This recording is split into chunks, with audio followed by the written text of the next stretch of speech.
Tagalo Temene, Renung Zong Te Indiro,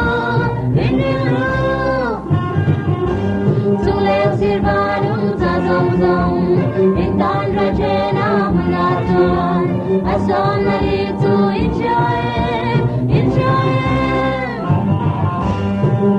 Lung ai na, unti Maria, Lorena, la Prato, Tuna, Chipota.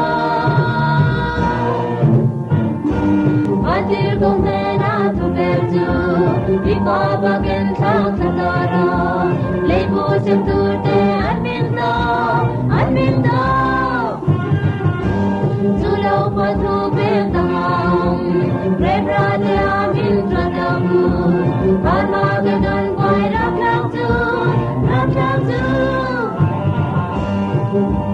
Luaina, Kunti Maria, Lorena, Raklaktu, Tuna, Chipota.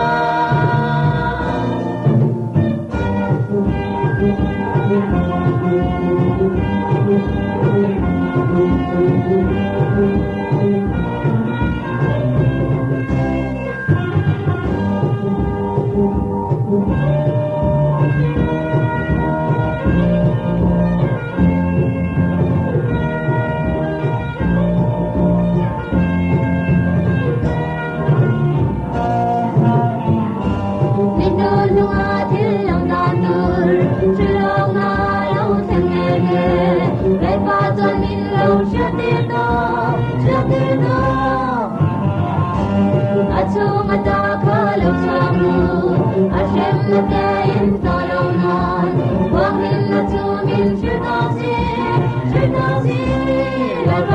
you.